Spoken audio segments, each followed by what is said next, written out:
வணக்கம். என்னோட பேர் மகேஷ் ஆனந்த். நான் நிப்பான் பெயிண்டோட டெக்கரேட்டிவ் பெயிண்ட்ஸ் டிவிஷன் அலங்கார பிரிவு தலைவராக இருக்கேன். இன்னைக்கு வந்து எங்களோட ஏவைடிஏ ஏஷியாஸ் யங் டிசைனர் அவார்டோட ஃபினாலே, ஆல் இண்டியா ஃபினாலே நடந்திருக்கு. இது வந்து இந்தியாவுக்கு இது 8வது செலிப்ரேஷன், ஒரு 8வது ஈவெண்ட். அந்த இன்டர்நேஷ்னலாக அது வந்து 17வது ஈவெண்ட். இது ஆரம்பித்து 17 வருஷம் ஆச்சு. இதோடைய நோக்கம் அப்படின்னா பட்டிங் ஆர்கிடெக்ட்ஸ், படித்து வர்ற ஆர்கிடெக்ட்ஸ், இன்டீரியர் டிசைன் கேட்டகரியில் இருக்கிறவங்கள வந்து வளர்ச்சி அடைஞ்சு அவங்கள வந்து அவங்க இன்டர்நேஷ்னல் லெவலில் அவங்கள வந்து அங்கீகரிக்கணும் அப்படிங்கிற அவங்களுடைய ப்ராஜெக்ட்ஸை வந்து அங்கீகரிக்கணும். அவங்க வந்து அவங்களோட கான்செப்ட்ஸ், அவங்களோட தியரி, அவங்களோட இமேஜினேஷன்ஸ் அங்கீகரிக்கணும் அப்படிங்கிறது அதோட நோக்கம். அதை வளர்க்கணும் அப்படிங்கிறது. இது வந்து வேர்ல்டில் 21 கண்ட்ரீஸ் நடக்குது. இது மாதிரி இந்தியா மாதிரி 21 கண்ட்ரீஸ் நடக்குது. இந்தந்த கண்ட்ரீஸில் நடக்கிற ஆர்கிடெக்சர், இன்டீரியர் டிசைனிங் கேட்டகரியில் இருக்கிற கோல்டு அண்ட் சில்வர் வின்னர்ஸ் என்ன பண்ணுவாங்கன்னா இன்டர்நேஷ்னல் காம்படிஷனில் கலந்துக்குவாங்க. அது பொதுவாக வந்து வெளிநாட்டில் நடக்கும், எங்கேயாவது ஒரு இடத்துல, சவுத் ஈஸ்ட் ஏஷியன் கண்ட்ரீஸ் எங்கேயா நடக்கும்.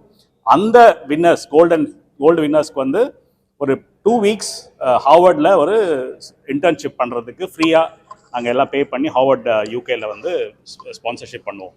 இதுதான் இதோடைய இது. இதில் பார்த்தீங்கன்னா என்ன முக்கியத்துவம்னா, இன்டர்நேஷ்னல் லெவலில் நடக்கிற ஒரே அவார்ட் செரிமனி இதுதான், ஒரு அவார்ட் ஃபங்க்ஷன். அதாவது இந்த வளர்ந்து வர படிக்கிற ஆர்கிடெக்ட்ஸ்க்கும் இன்டீரியர் டிசைனர்ஸ்க்கும் நடக்கிறது. அதனால் இவங்களுக்கு வந்து என்னென்னா இன்டர்நேஷ்னல் எக்ஸ்போஷர் கிடைக்குது நிறையா.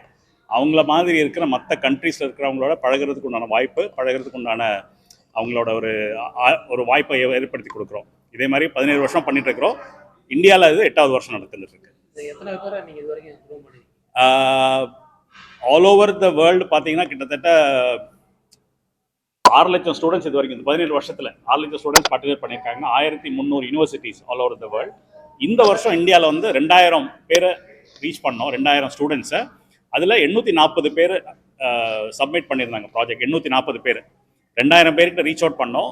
840 பேர் சப்மிட் பண்ணாங்க. அந்த 840ல் ஜூரி மெம்பர்ஸ் கிட்டத்தட்ட 8 jury members, 4 jury member architectures இது கேட்டகரிக்கும், 4 ஜூரி மெம்பர் இன்டீரியர் டிசைன் கேட்டகரிக்கும் இருந்து 840லேருந்து இன்னைக்கு வந்து 24 பேர் பார்ட்டிசிபேட் பண்ணாங்க. இன்னைக்கு சேலஞ்சஸ் வந்து எங்களுக்கு பெருசாக இல்லை. நாங்கள் வந்து அனௌன்ஸ் பண்ணுறதோட மற்றது எல்லாமே அந்த ஜூரி மெம்பர்ஸ் பார்த்துக்கிட்டாங்க. ஜூரி எல்லாம் பார்த்தீங்கன்னா ப்ராக்டிசிங் ஆர்கிடெக்ட்ஸ், கபில் செட்லே சார், மகேஷ் ராதாகிருஷ்ணன், அது மாதிரி சீனியர் லீடிங் ஆர்கிடெக்ட்ஸ் எல்லாமே. ஆமாம், இல்லை அதாவது 2 நாங்கள் அனுப்பலை. இன்டர்நேஷ்னல் வின் பண்ணால் மட்டும்தான் போக முடியும். இது வரைக்கும் இந்தியாவிலேருந்து ஒரு தடவை தான் போயிருக்கிறாங்க. அந்த 2019 வருஷம் தன்மை அப்படின்றவர், ஏன்னா பிகாஸ் 21 கண்ட்ரீஸ்னு பார்ட்டிசிபேட் பண்ணோம், அதில் நம்ம வின் பண்ணணும். அப்படி ஒரு வருஷம் 2019 வின் பண்ணி அங்கே வந்து 2 வீக்ஸ் போனாங்க அவங்க இந்தியாவிலேருந்து. ஆமாம், நிப்பான் பெயிண்ட் ஸ்பான்சர் பண்ணுவோம். ரொம்ப நன்றி, தேங்க்யூ ஸோ மச்.